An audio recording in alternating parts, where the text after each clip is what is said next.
Welcome back to the Spoiler Syndicate. Alien Earth is dropped on Disney Plus, episodes 1 and 2. Let's break it down.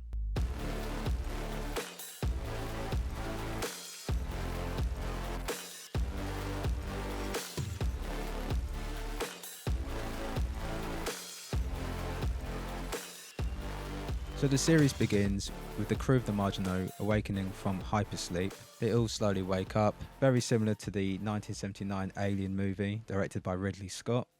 We see all of them gathered around the table and we get our first introduction to these characters.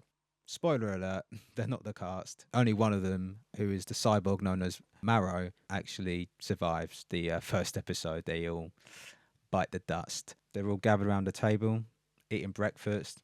You see one of the characters having a cigarette, and we see some Wayland beer. Wonder how good it is. Wonder what you'd compare it to. Maybe Budweiser, perhaps a Stella, Madry, who knows?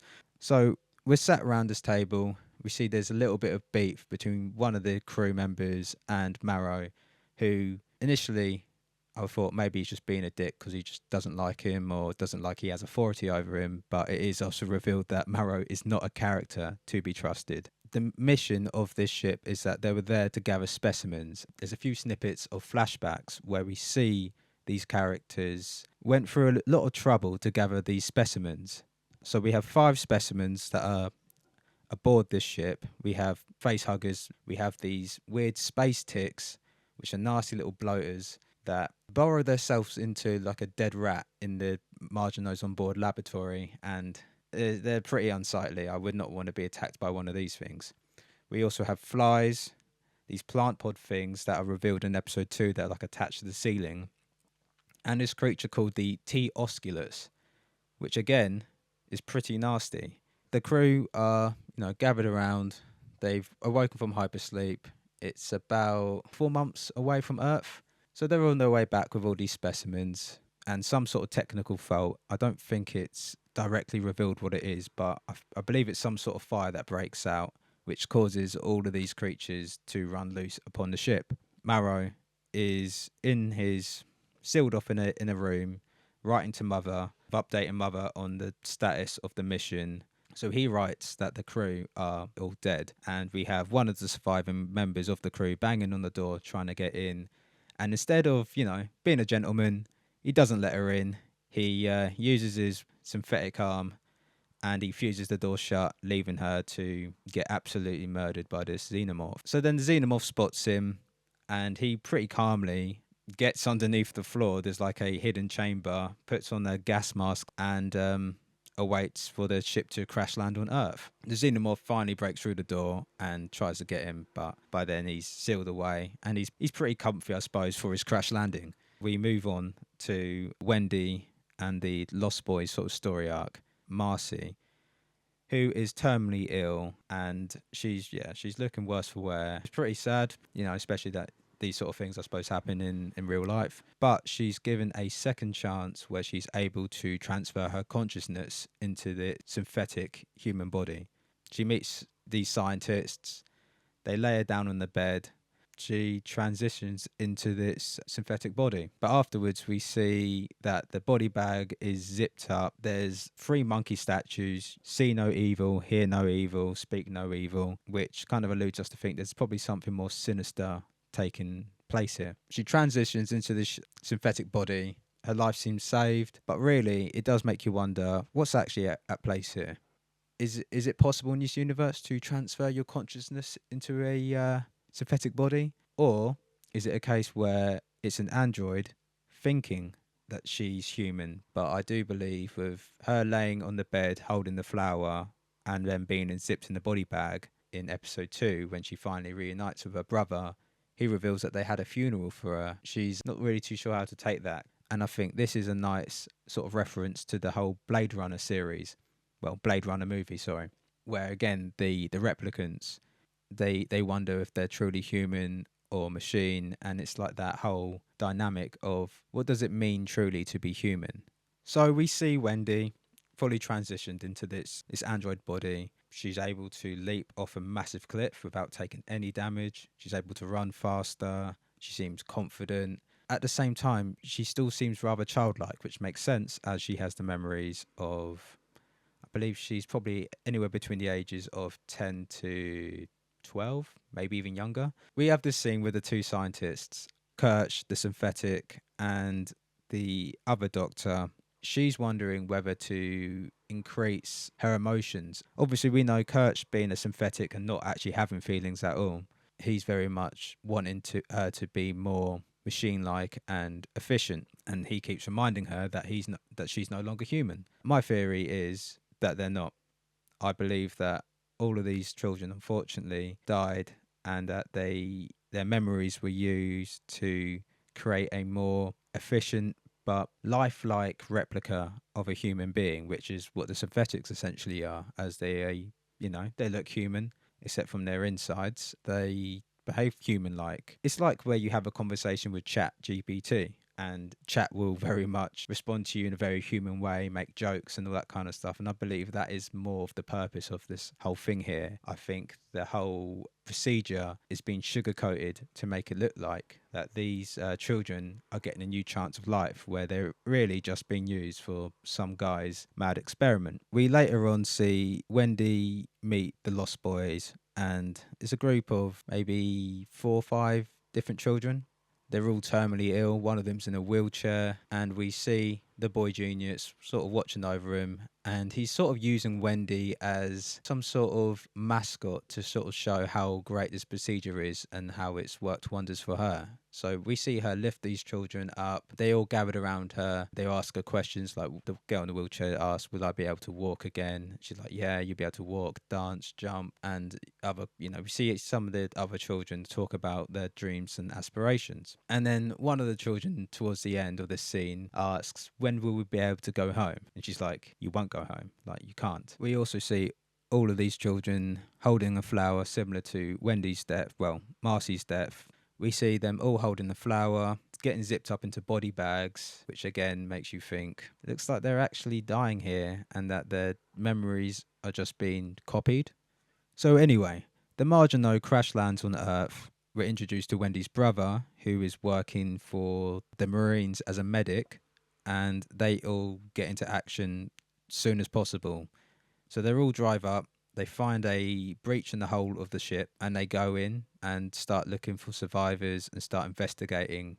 We also see Wendy now utilizing her new abilities as a synthetic. We see her spying on her brother, but she's able to hack into cameras and she's watching over her brother and seeing what he's up to. So we see that he's working for the Marines as a medic. We also see the poor life and the poverty that he's living and dealing with. And we see he's watching Ice Age. So yeah, Ice Age is canon in the Alien universe as well as Peter Pan, as this movie is set a good few hundred years in the future.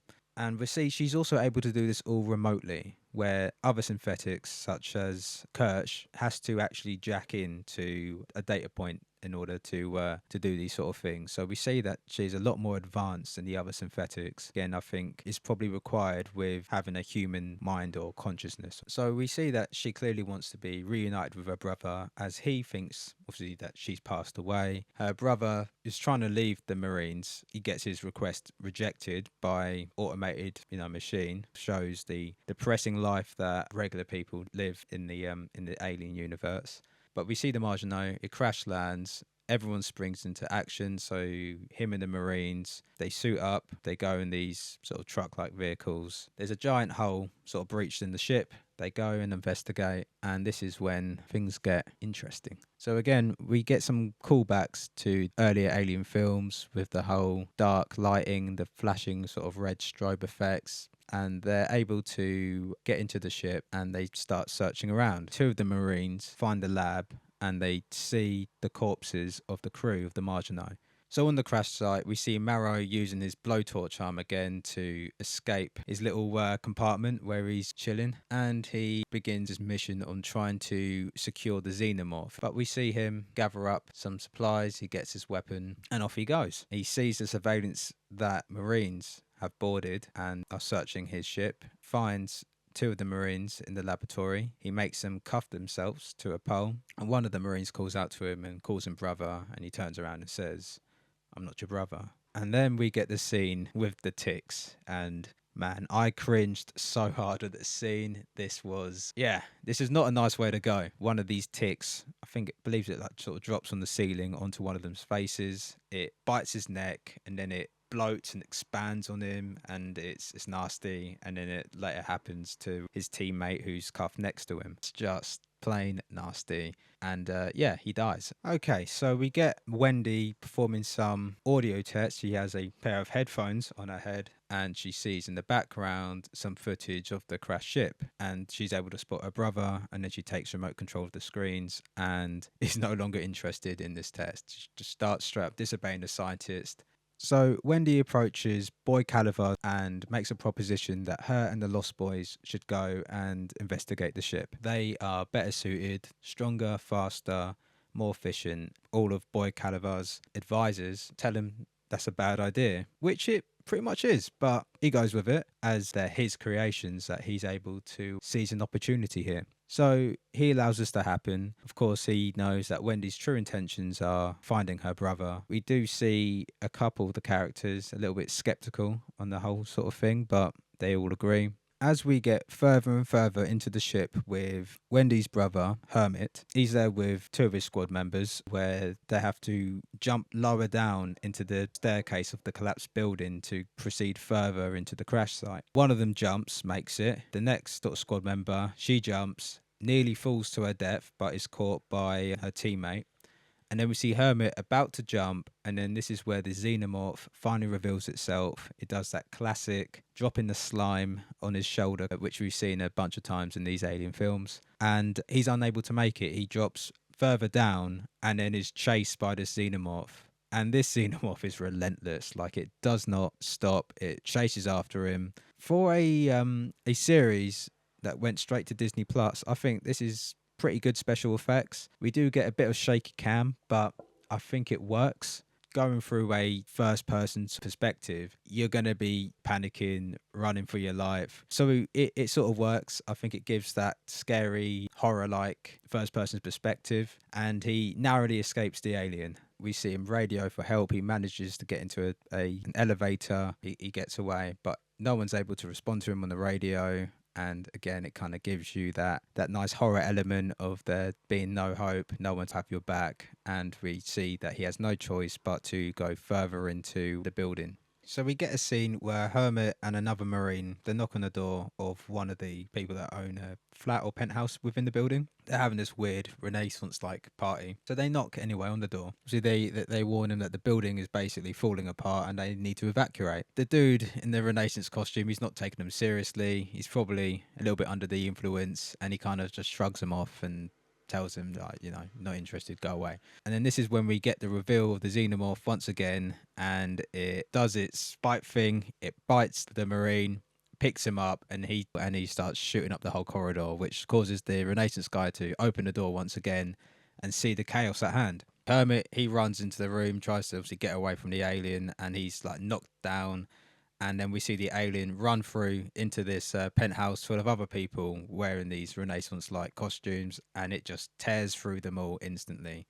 We don't really see too many deaths on screen. Sure, we're going to get a lot of that throughout the series with, like, perhaps, as this doesn't have the same budget as a theatrical release, I've got to say the gore on this series does not hold back. We see people ripped in half, bodies everywhere, blood and gore everywhere. Hermit, he picks up the pulse rifle, he puts on the laser sight, and he slowly walks through the room, and this is a very tense scene. We see him sort of stepping through this penthouse, and I gotta say, it's a very nice penthouse. We see the table and it's massacred. Dead bodies everywhere. Said people ripped in half. He's slowly walking through and we see glimpses of the xenomorph in the background.